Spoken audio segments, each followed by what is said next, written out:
Agora aí por conta da lesão muscular do Neymar, essa discussão sobre recuperação e lesão muscular voltou um pouco à tona, e acho que para a gente conseguir discutir isso de uma forma um pouquinho mais didática, acho que um vídeo de 1 minuto e meio, 2, 3 minutos não é o suficiente. Então a gente precisa lembrar que a lesão muscular, diferente da lesão quando acontece no osso, ela tem uma evolução um pouquinho menos previsível às vezes. Então, quando a gente fala de lesão muscular, a gente precisa de uma especificidade, um pouco mais de detalhe sobre a lesão para poder ter uma discussão que realmente vai agregar alguma informação interessante para a gente. Primeiro, quando a gente fala de lesão da panturrilha, a gente precisa lembrar que a panturrilha como um todo não é um músculo só, mas que quando a gente pensa em lesão muscular por trauma agudo, né, relacionado ao esporte, seja futebol ou na corrida,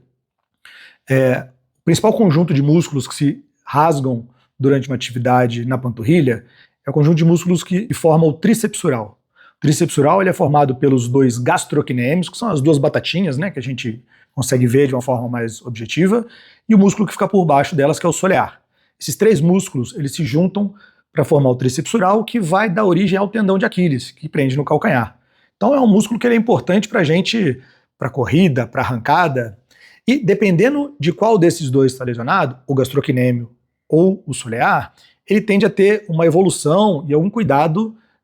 um pouco diferente, seja em relação às complicações que pode ter, o tipo de trauma que gera esse tipo de lesão. Então por isso que quando a gente vai discutir a lesão muscular, e aí já vai entrando nos graus, sem entender direito qual é a musculatura, isso pode, apesar de parecer que ajuda a entender, explicar, mas vai perder algum detalhe ali que é importante para você entender exatamente a lesão. Quando a gente fala em esporte de arrancada, como o futebol, o principal músculo que se lesiona, muitas vezes, é o gastrocnêmio, que é a musculatura lá, a batatinha mais superficial. Que ele acaba, na arrancada, tendo estresse maior, e a principal lesão, a mais comum, é quando esse músculo ele descola um pouco do músculo profundo, do solear. Para esse tipo de lesão que acontece mais no esporte de arrancada, acho que a principal complicação e o cuidado é que, ao descolar um músculo do outro, se a gente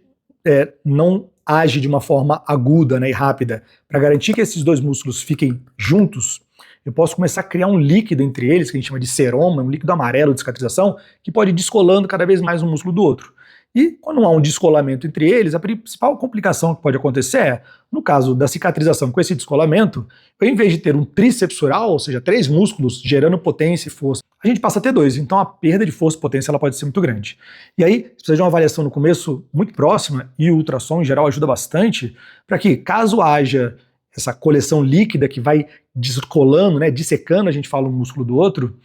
você fazer algum procedimento para aspirar esse líquido, para garantir que eles vão cicatrizar mais unidos. Quando a gente fala da lesão do músculo solear, ela é um pouco diferente. Ela não é na arrancada. Em geral, ela é mais comum no esporte de endurance, né, como na corrida, que é o que eu mais vejo no meu dia a dia, em que esse músculo ele vai dando sinais de dor, vai incomodando, até que chega a ter uma dor mais intensa, e essa dor mais intensa impede que o atleta continue treinando, comece a mancar. Assim, entre os músculos da panturrilha, a gente já tem esse primeiro diferencial. Será que é gastrocnêmio? E aí, a lesão mais comum a gente chama de tênis leg, que é quando tem esse descolamento entre os músculos. Ou eu estou falando do músculo solear, que é mais comum no endurance, na dor que ela vai progredindo, até que ela vira incapacitante. Em relação ao solear, aí a minha preocupação é um pouco diferente, é entender qual parte realmente do músculo é que foi machucada.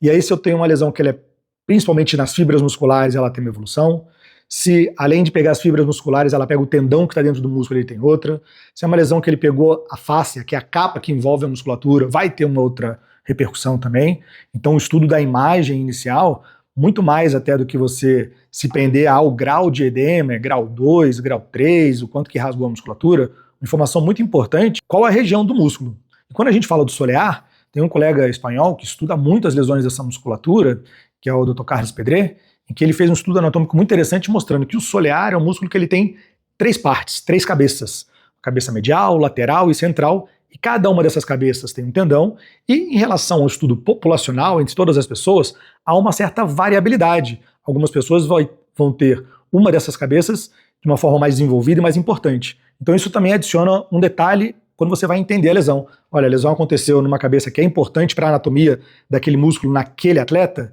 então ela tende a ter uma repercussão maior. Então, primeiro, para a gente poder entender, quando falar lesão muscular na panturrilha, acho que tão ou mais importante quanto entender se é um grau 1, uma distensão, ou um grau 2 que rasgou parte das fibras, ou um grau 3 que fez uma lesão maior, é a gente entender exatamente a localização onde essa lesão aconteceu. Com isso, a gente consegue definir melhor a lesão e entender quais são as ferramentas que a gente vai usar para poder tratar. É claro que a proteção da região, uma fisioterapia imediata, ela é muito importante, porque vai ajudando a diminuir todo o processo inflamatório que vai acontecendo, que é uma forma que o corpo tem de cicatrizar essa lesão. Então, eu sempre falo que a inflamação é uma coisa boa. Inflamar demais pode virar um problema. Então, quando você tem uma lesão muscular, a inflamação gerada pela lesão faz teu corpo levar para a região células que vão limpar aquele tecido que foi machucado, levar um tecido novo, né, células novas, para que essas células novas amadureçam num tecido funcional. E o corpo tem essas fases bem estabelecidas, né? Então, nos primeiros dias, primeira semana, a gente tem essa fase de inflamação, em que o corpo vai tirando esse tecido, né, que se machucou, que se rompeu, que morreu durante a lesão. Depois ele vai para uma fase proliferativa, que ele começa a colocar tecido novo, até que esse tecido novo ele começa a amadurecer numa estrutura funcional. E a importância da reabilitação, porque se eu não dou nenhum estímulo, você pode virar só uma fibrose, um tecido que ele é mais duro, que ele não tem a capacidade de contração ou de absorção de carga, de energia, como um tecido adequado, e isso pode gerando relesões, porque vira uma zona de fragilidade. Para a gente pensar em como ajudar essa musculatura a se recuperar, a gente usa muito esses princípios, esses raciocínios fisiológicos em relação à cicatrização do tecido. E aí o Dr. Carlos Pedret também, numa aula que ele deu e que eu pude participar, mostrou um estudo muito interessante que eles fizeram cortes histológicos, né? Então aquela análise por lâminas com microscópio, vendo como é que ao longo do tempo essa evolução vai acontecendo. Então a gente sabe que ali até umas 2 semanas, quando eu tenho realmente uma lesão, rasgou a fibra, tem uma desorganização, até 2 semanas é muito difícil que as células ali elas tenham um amadurecimento suficiente, tanto em relação ao tipo de célula que está, quanto à organização tridimensional e a comunicação entre elas, para que aquele tecido consiga aí responder um estímulo maior. Então, é um período que a gente fica com mais cuidado. E em relação às terapias, além da reabilitação, outras ferramentas ajudam bastante a gente, tanto no atleta profissional, quanto também para a gente que trata atleta amador, e hoje a gente já tem essas possibilidades, das terapias que estimulam a regeneração e a cicatrização do tecido. Então, a ideia é a gente potencializar essa própria capacidade que o corpo tem de se recuperar. Entre elas, a gente pode falar das terapias físicas, né, de onda de choque, laser, campo eletromagnético, e também as terapias biológicas.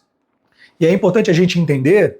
as opções que a gente tem de terapias biológicas, que podem também auxiliar, junto com as terapias físicas e mais a reabilitação, nesse processo de cicatrização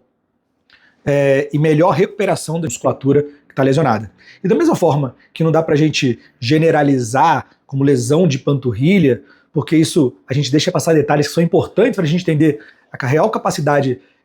de recuperação, se vai dar tempo de cicatrizar um tecido para o prazo que você tem, né, como para o atleta agora que a gente vai estar gerando toda essa discussão, dependendo do tipo da lesão, do tamanho da lesão, do metabolismo do atleta, do paciente, das condições dele, quais são as melhores opções. O mais famoso aí que a gente tem são os concentrados de sangue periférico, né, que é o plasma rico em plaquetas. A questão em relação a esse tipo de biológico é porque a gente em geral consegue 10 a 15% de produto final em relação ao volume que você coletou. Então imagina que eu tenho uma lesão que seja muito grande, que eu precise colocar 20 ou 30 ml de um produto biológico para me ajudar a estimular uma lesão grande, e para ter isso eu vou ter que coletar 200, 300 ml de sangue, que acaba ficando bastante inviável na prática clínica, seja para atleta profissional quanto para atleta amador. Então a gente precisa entender e aí saber que eu tenho outras opções, que quando eu tenho uma lesão que eu preciso de um volume maior, eu vou ter ali entendido que eu tenho uma outra fonte de biológico que pode me ajudar. Tem alguns estudos que mostram que para lesão muscular em si, às vezes nem o PRP ele não é o ideal, mas o que a gente chama de um subproduto dele, que é o PPP, né, que não é o plasma rico em plaquetas, mas sim o plasma pobre em plaquetas, parece ter uma característica de estimular maior diferenciação em relação à célula muscular. Então, a gente precisa poder entender direitinho em relação à lesão, tipo de lesão, tamanho dela, tempo de evolução, qual que é a real necessidade que eu tenho de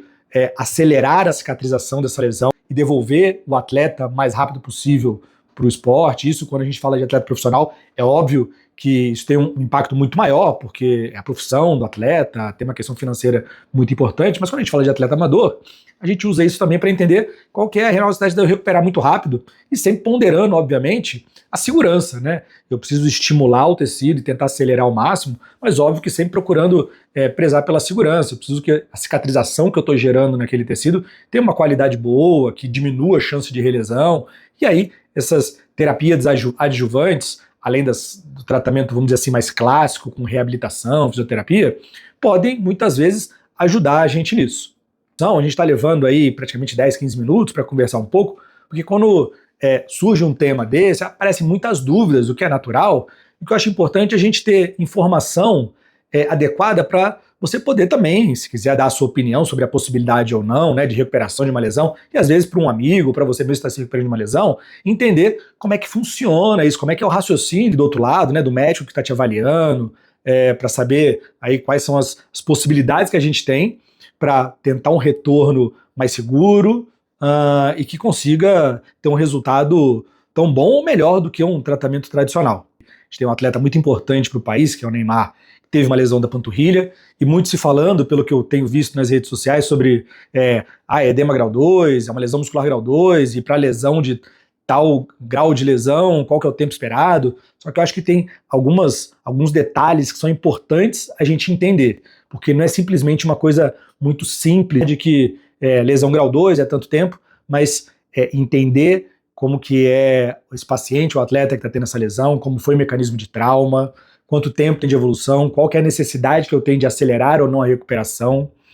As características de onde no músculo ocorreu essa lesão são fundamentais quando a gente pensa no raciocínio clínico, médico mais amplo, para a gente poder, de forma honesta e genuína, colocar na mesa quais são todas as opções que a gente tem de recuperação. Olha, eu preciso tentar recuperá-lo da melhor forma, obviamente sempre o mais rápido possível quando há necessidade, mas muito com olhar lá no futuro de que eu quero que a gente esqueça essa lesão e que ela não fique retornando. Eu quis trazer minha visão aqui sobre o que eu considero importante quando eu estou de frente para a lesão muscular, que eu vejo bastante no meu dia a dia no consultório, né, tratando o pessoal aqui do esporte de endurance, da corrida de longa distância. Muitas vezes a gente pega isso e como é que funciona todo o raciocínio que a gente tem e responder aquela pergunta de $1 milhão que todo mundo tem na cabeça, que é, e aí, quando que eu posso voltar a correr, a treinar, a jogar? E agora, depois desse nosso papo, o que você acha? O Neymar vai estar pronto para defender a nossa seleção na Copa?